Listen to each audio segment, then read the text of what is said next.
everyone. This is Dr. Sharmishta Ghosh, practicing general dentist from Techno India Drama Hospitals. Today let's talk or know something about dental caries or dental decay, its prevention and management. Well, we all have noticed some black or brown or discolored spots on our tooth surface in our lifetime, starting from infant to old age. That is caries. So in our medical terminology, dental caries is a microbiological disease of the hardest part of the tooth, resulting in demineralization of the inorganic portion and destruction of the organic substance of the tooth. Tooth decay starts with plaque formation, which is a sticky film made of sugary or carbohydrate food or drinks together with bacteria, which forms a coat over the tooth surface.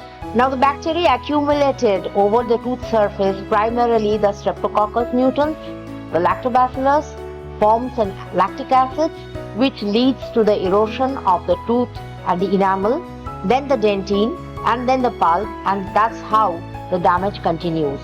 It is felt as sensitivity and pain.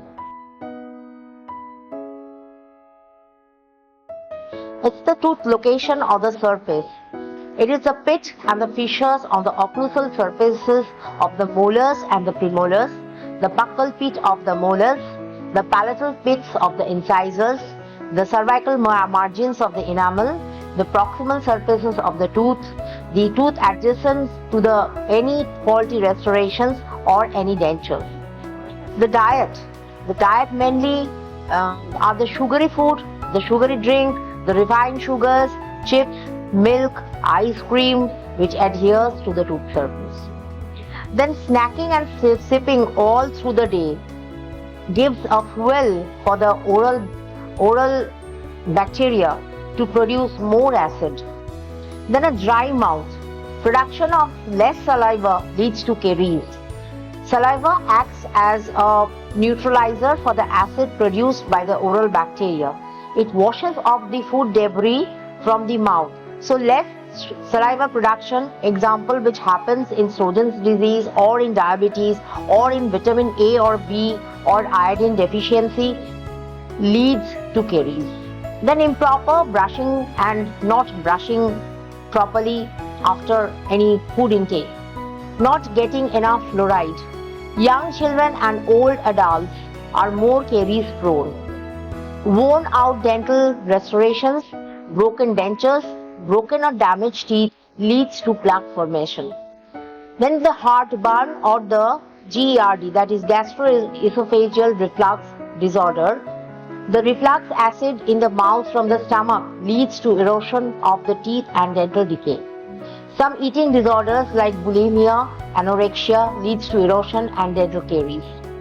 Bedtime feeding, that is breastfeeding or feeding by the bottle and not cleaning the mouth properly, leads to nursing bottle caries. It starts with sensitivity, pain, leads to abscesses, then chewing problem, positional shifting of the tooth due to tooth loss, then wet loss due to some nutritional problem due to difficulty in chewing. Tooth loss affects the appearance, the confidence and self-esteem. So proper brushing twice a day, flossing, use of fluoridated toothpaste, rinsing the mouth every time after eating with plain water or rinsing with warm saline or chlorhexidine mouthwashes, drinking fluoridated water, avoid snacking and sipping all through the day, eating healthy, fibrous food which will not adhere to the tooth surface, avoid sugary food, application of fluoride or putting of sealants or restorations or RCT with crowns are the treatments done depending on the severity of the caries and its prevention. Chewing a sugar-free chewing gum and visiting the dentist twice a year for caries prevention and for a happy smile and bringing change in personality. Thank you.